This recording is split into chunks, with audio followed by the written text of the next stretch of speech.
हर जिले में 10 ठो स्मार्ट कस्बे और गांव बना दीजिए। गांव कस्बों का विकास यानी कि भारत का विकास। देश की 70% आबादी गांव में रहती है और गांव को हम जब ही विकसित और आत्मनिर्भर बना सकते हैं जब जो कस्बे हैं, उत्तर प्रदेश में 750 कस्बे हैं 75 जिलों में, और पूरे देश में लगभग 7,500 कस्बे हैं 750 जिलों में। नमस्कार साथियों, आप dilankadan.com देख रहे हैं। मेरा नाम है आकाश सिंह। हमारे साथ एक ऐसी शख्सियत मौजूद हैं जिन्होंने हाल ही में 5,000 पेड़ लगाए हैं। पेड़ लगाना कितना ज़रूरी है ये आप और हम सब जानते हैं। इनका नाम दिनेश गुप्ता है और ये पेशे से एक वकील हैं। क्या कहेंगे इन पेड़ों को लगाने के बारे में? देखिए, मेरा जीवन समाज और राष्ट्र को समर्पित है जी। और मैं एक चीज़ जानता हूँ कि मैंने एक कोटेशन बनाया है कि वृक्ष बराबर जल और जल बराबर जीविका और जीविका बराबर जीवन। पर्यावरण बचाएं, जीवन बचाएं।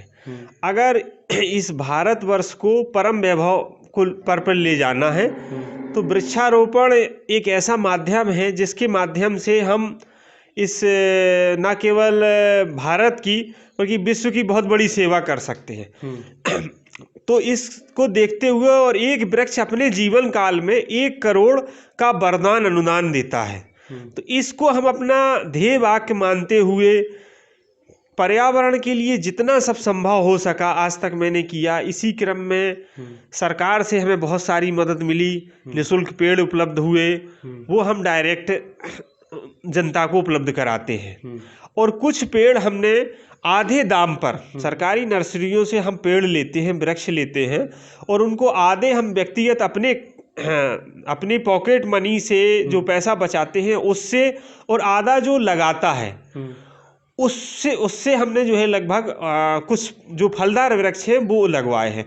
और मेरा सरकार से, मैंने अभी सरकार को भी लिखा था कि इस पूरे उत्तर प्रदेश के 75 जिलों में लगभग हर जिले में 100-100 एकड़ के हर जिले में 10 पार्क बनाइए। पार्क, प्रशिक्षण केंद्र और नर्सरी, जिससे जिस तरह जैसे खुसरो बाग प्रयागराज की एक यूनिक, या प्रयागराज का एक पंडित मदन मोहन मालवीय ब्रैकेट में मिंटो पार्क है कि वहाँ नर्सरी भी है, प्रशिक्षण केंद्र भी है और पार्क भी है, और जहाँ शुल्क लगे 5 रुपए 1-2 रुपए।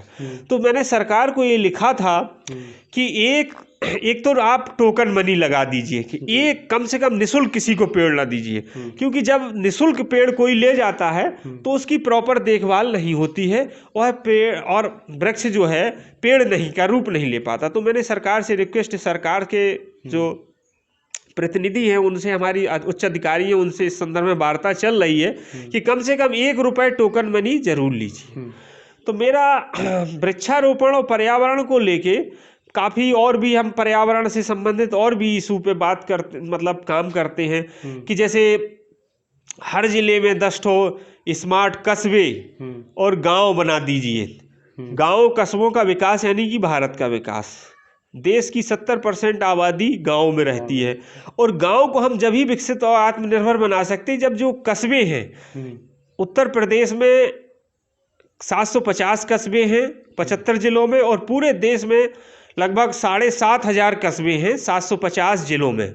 तो मेरा मानना है कि अगर आप कस्बों को स्मार्ट और विकास प्राधिकरण बना दीजिए तो एक तो देश में रोजगार बहुत हो जाएगा, क्योंकि हर जिले, हर कस्बे में अगर 1,000 भी रोजगार हुआ तो पूरे भारत में लगभग 72 से 75 लाख प्रतिदिन रोजगार सृजित हो जाएगा, जिसमें इंजीनियर है, आपके आर्किटेक्चर है, लेबर है, आपका ओवरसीयर है, पॉलिटेक्निक है, सभी लोगों को बहुत सारा रोजगार सृजित हो जाएगा। और भारत सरकार को इस संदर्भ में मैंने लिखा हुआ है, हमारी वार्ता चल रही है और प्रधानमंत्री कार्यालय से उत्तर प्रदेश सरकार को एक लेटर आया, उसका परसुएंस में एक हमें भी कॉपी आई। हमने जब अपने पूरे उत्तर प्रदेश के 75 जिलों के 750 कस्बों को विकास प्राधिकरण देने के लिए, कि इसमें एक हम बता रहे हैं, एक रुड़की मॉडल मैंने दिया था नाम। रुड़की उत्तराखंड का एक जिला है, एक कस्बा है। तो रुड़की में 40 किलोमीटर जो कि हरिद्वार से पहले है, हरिद्वार से पहले पड़ता है। तो मेरा मानना है कि अगर जैसे कोई भी नई चीज़ जब आप इंटीग्रेटेड डेवलपमेंट के लिए कोई भी नया प्रोजेक्ट या वेंचर आता है तो उसको जो जिला मुख्यालय है उससे 50 किलोमीटर 100 किलोमीटर जो कस्बा स्थित है जहां हाईवे की और रेलवे की प्रॉपर कनेक्टिविटी है, वहां अगर डेवलप करेंगे तो उसकी सराउंडिंग जो रेडियस में 100-200 गांव लगते हैं उनका विकास ऑटोमेटिक हो जाएगा। तो गांव के और कस्बों के विकास के लिए मैंने एक स्लोगन बनाया कि गांव कस्बों का विकास यानी भारत का विकास। मेरा इंटीग्रेटेड डेवलपमेंट के लिए और विकसित उत्तर प्रदेश और विकसित भारत के लिए वैसे तो मैंने हजारों लाखों चिट्ठियां लिखते हैं, मेरा लेखन का काम है। मैं वकालत के साथ साथ अपना सारा जीवन लेखन, चिंतन, मनन और सरकार को जो भी हमें समझ में आता है शिक्षा के क्षेत्र में या ग्रामीण विकास के क्षेत्र में कैसे क्रांति आती है इसके क्षेत्र में मैं लिखता हूँ। और प्रॉपर हमें फीडबैक भी मिलता है, सरकार के पास मैं जाता हूँ प्रेजेंटेशन देने। तो इस दिशा में मैं पर्यावरण में कि इंटीग्रेटेड डेवलपमेंट, समावेशी विकास कैसे हो, तो इस पर मेरा पूरा फोकस यही रहता है कि कस्बों को स्मार्ट बना दीजिए। जो भी नया वेंचर आए इंडस्ट्रियल या इंस्टीट्यूशनल, उसको आप शहर से 50 किलोमीटर 100 किलोमीटर दूर जहां हाईवे की कनेक्टिविटी है, रेलवे की कनेक्टिविटी है, वहां ले जाइए तो उस पूरे क्षेत्र का विकास हो जाएगा। तो ये हमारा जो है पर्यावरण के, और आने वाले समय में अगर पर्यावरण को हमने नहीं चेते, नहीं संभला, क्या क्राइसिस हो सकता तो बहुत सारे संकट आने वाले हैं। और जो भी इस समय वर्तमान में जितने भी संकट देख रहे हैं वो कहीं ना कहीं पर्यावरण या प्रकृति से जुड़े हुए हैं। प्रकृति हमारी बहुत क्रोध में है, इसलिए इस सारे वर्तमान परिस्थितियों को देखते हुए और मानव जाति की भलाई के लिए और कुछ ईश्वर का अगर आपको कार्य करना है तो वृक्षारोपण से अच्छा कोई कार्य हमें तो नहीं समझ में आता है।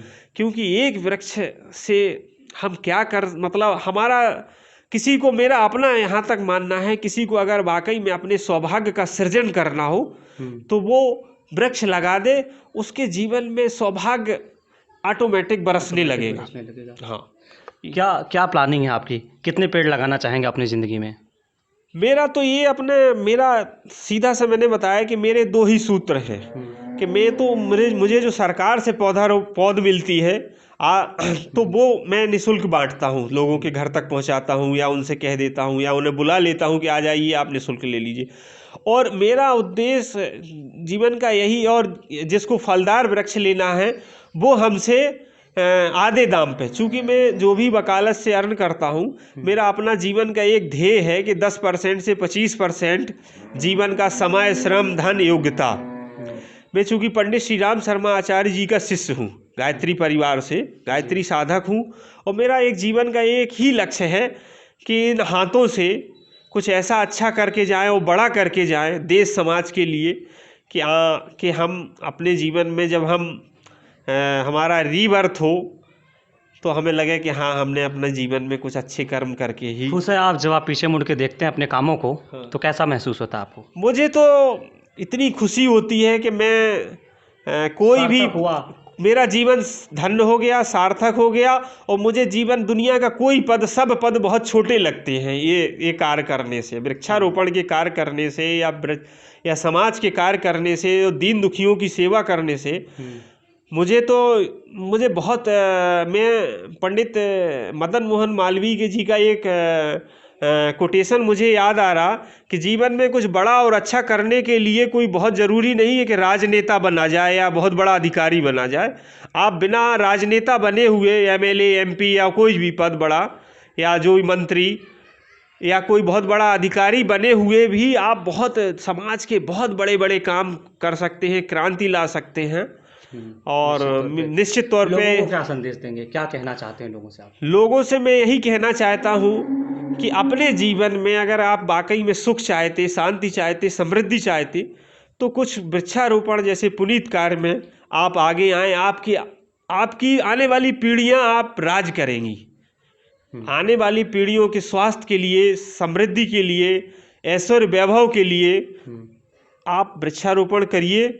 आपकी आने वाली पीढ़ियां इस देश समाज पर राज करेंगी और भगवान भी आपको अनंत वरदान देंगे, आपका जीवन धन्य हो जाए।